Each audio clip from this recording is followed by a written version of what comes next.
Salut les Setsu, j'espère que vous allez bien, c'est Suzugo. On se retrouve aujourd'hui pour le test de cette moto, de la Vosges. Non, pas ça, de la DS. Non, pas ça non plus. Non, bien sûr, de la Vosges 500 DS. Voilà, ce petit trail routier 500 cm3 de la gamme Vosges, de la marque Vosges. Moto avec laquelle j'ai fait déjà beaucoup de kilomètres. Et donc comme pour la Benelli, je vais vous donner mon avis, mon ressenti, mon feeling.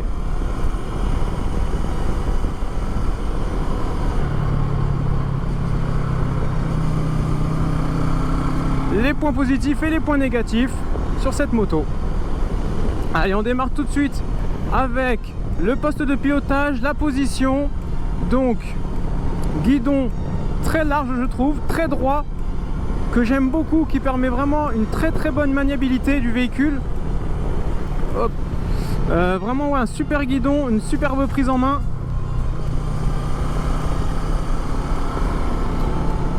Au niveau des pieds, on est bien calé, les genoux bien dans le creux du réservoir, même légèrement en dessous du réservoir, je dirais.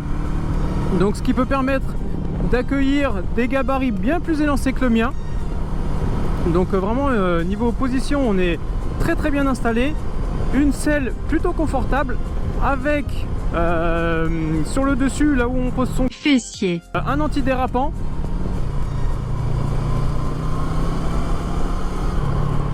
Ensuite, pour continuer sur la selle, sur la position, la selle passager est rehaussée, ce qui permet d'avoir au pilote le bas du dos bien calé. Donc vraiment une position très agréable, très confortable. Et ce guidon qui permet vraiment une très bonne maniabilité du véhicule. Donc vraiment j'adore, vraiment cette moto très facile à prendre en main. Autre point, la moto est vraiment très légère. Alors il me semble qu'elle est annoncée en poids à vide à 193 kg. Donc tout plein fait, on doit être aux alentours des 210-215 peut-être. Mais vraiment en roulant ça ne se ressent vraiment pas du tout, elle est vraiment ultra maniable.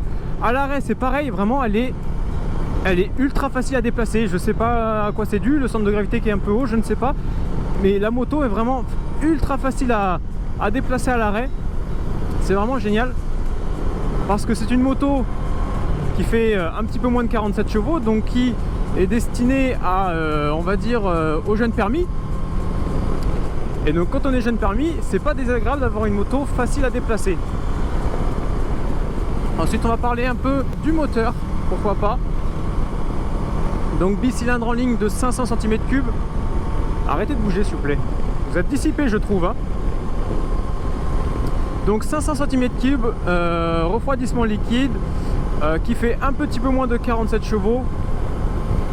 Donc un moteur plutôt agréable, assez vif, assez réactif quoi. On accélère, ça part assez rapidement, c'est sympa.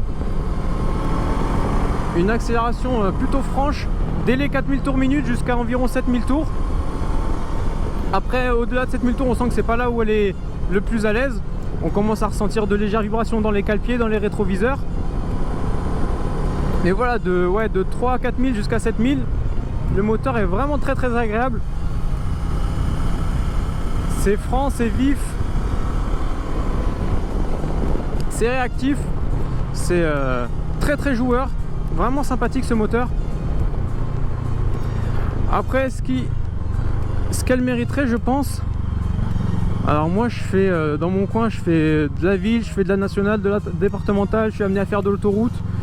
Donc ce qui manquerait je pense à cette moto, pour mon type de conduite, ce serait je pense un pignon de sortie de boîte avec une dent supplémentaire, ce qui permettrait d'avoir un peu plus d'allonge, parce qu'on monte très facilement à des vitesses qui vont au-delà des recommandations, mais on sent que voilà, arriver à 115, 120, c'est pas là le moteur est le plus comment dire, est le plus à l'aise. Voilà, on sent qu'il commence un peu à gueuler. Alors même s'il peut aller je crois en vitesse de pointe aux alentours des 170 km/h. Mais je pense voilà, pour qu'elle soit vraiment à son aise, que le moteur ne gueule pas trop, du moins sur l'autoroute, je pense que voilà, il lui faudrait un pignon de sortie de boîte avec une dent supplémentaire. Parce que niveau accélération, il y a vraiment ce qu'il faut. Le moteur est vraiment péchu, vraiment très agréable en accélération.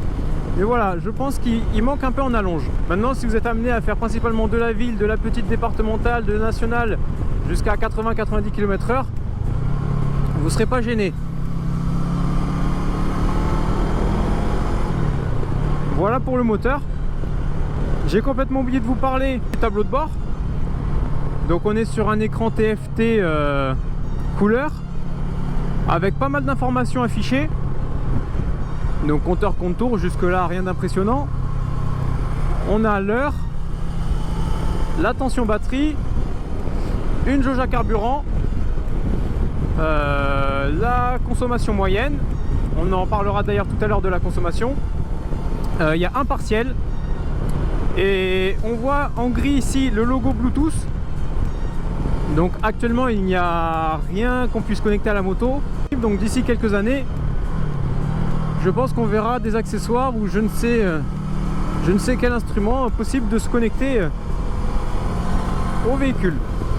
Donc c'est pas mal. Et ensuite le truc qui m'a fait un peu qui m'a mis un peu sur mon popotin, parce que faut pas oublier que on est sur une Vosges de conception chinoise. Oh, la route est pas super clean. Et ben les Chinois ils ont mis le paquet quand même. On va pas parler finition tout de suite, mais technologiquement parlant ils ont mis le paquet parce que il y a, vous le voyez ici, l'indicateur de pression des pneus. Alors c'est pas un truc extraordinaire, mais ça a le mérite d'être présent sur ce genre de petite marque où on s'attend pas à avoir autant de fonctionnalités. Il y a aussi l'indicateur de rapport engagé. Donc on a vraiment quelque chose de bien complet quoi. Vraiment qualitatif, satisfaisant. Et pour finir, une prise USB. Voilà, c'est là aussi. Ça y est pas sur toutes les motos des grandes marques de série. Donc vraiment, ça a vraiment le mérite d'être présent. Et ça c'est bien cool. Ensuite on va parler, on en était au moteur, du coup là on va parler un peu du châssis et de la partie cycle. Donc la suspension est assurée par Kayaba, le freinage par Nissin, les pneus en Pirelli. Ça vous donne une moto mais d'une facilité juste extraordinaire, d'un apprentissage vraiment, d'une accessibilité vraiment très instantanée quoi. Elle est précise, elle est stable, elle met très vite en confiance. Et donc quand on est jeune permis, c'est pas négligeable de se sentir en sécurité. Les freins ABS de série bien évidemment sont géniaux. Un très bon mordant, que ce soit sur l'avant ou sur l'arrière. Vraiment un très bon freinage. Donc pareil, qui donne ce sentiment d'être en sécurité.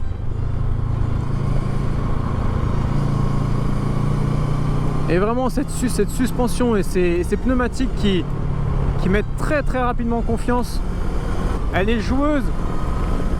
On sent qu'on peut y aller, on peut s'amuser dans les virolos. On va aussi parler un peu de la conduite en duo. Au niveau confort donc du duo, rien à dire, la selle fait le taf, la suspension aussi. Au niveau de la conduite, j'ai rien ressenti, j'ai pas senti plus que ça, vraiment. Le moteur répondait toujours présent, la partie cycle tenait le coup, la suspension était sans y toucher, était vraiment au top. Le seul, entre guillemets, pareil, le léger défaut qu'elle a eu qu'elle lui a trouvé, c'est au niveau des cale-pieds. Au-dessus de entre à peu près 6-7 000 tours, voilà, commence à avoir des légères vibrations au niveau des pieds, au niveau des cale-pieds. C'était pas non plus insupportable, mais voilà, c'est vraiment quelque chose qu'elle a ressenti et dont elle m'a fait part. On va peut-être parler aussi de la consommation. Donc le réservoir, là, c'est un truc, c'est juste génial cette moto. C'est un chameau. Coco. C'est-à-dire que le réservoir fait 17,2 litres. Et avec cette moto, j'ai fait 400 km avant que la jauge ne se mette à clignoter en rouge. Une fois que j'avais fait ces 400 km tout pile et que ça s'est mis à clignoter, j'ai continué à rouler jusqu'à arriver à la station et j'ai fait 430 km. Donc réservoir plein, j'ai fait 430 km. Je suis allé à la station et j'ai rajouté, je vous mettrai une photo, là, je sais plus de mémoire, mais je n'ai même pas rajouté de 13 litres. Je vais être à 12 litres 7, 12 litres 6. Donc on va faire le calcul tout de suite. Donc voilà, une consommation qui est juste extraordinaire. On dépasse largement les 500 km d'autonomie. Et ça, c'est juste génialissime. C'est une moto qui déjà de base coûte peu cher à l'achat au vu de la concurrence, qui coûte peu cher en termes de carburant, enfin peu cher, qui consomme peu.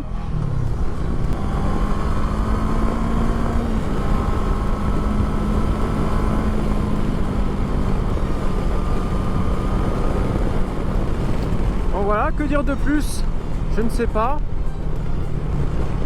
Si on peut parler, oui, on en parlait un peu tout à l'heure de la finition. Vraiment une super moto, rien à dire. Ils ont mis le paquet les Chinois, hein. Vous l'avez vu dans le clip juste au début de la vidéo. Éclairage full LED, les clignotants qui défilent, un look assez sympathique je trouve, des crash bars de série, et voilà, c'est bien fini, c'est la qualité est là. Vraiment je la kiffe cette moto.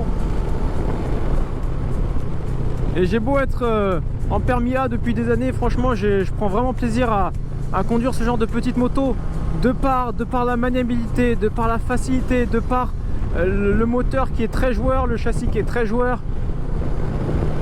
Une moto qui est vraiment bien équipée. On peut l'avoir avec un kit bagagerie, donc on peut barouder, on peut partir traverser la France en solo, en duo, partir en week-end, en vacances.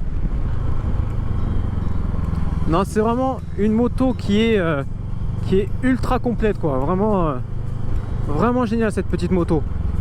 Très très chouette découverte, vraiment. J'ai pas le droit de passer par là, mais tant pis, j'ai le gauche. Non, vraiment, une superbe moto. Likez la vidéo, n'hésitez pas, ça fait vraiment plaisir, ça récompense un peu le travail. Ça vous prend 3 secondes 5 et vraiment ça fait vraiment plaisir. Donc n'hésitez pas vraiment à lâcher le petit pouce bleu, à vous abonner. Je n'ai rien de plus à ajouter, si ce n'est que vraiment une très bonne moto que je vous présente ici. Vraiment un bon petit kiff. Allez, kiss les amis!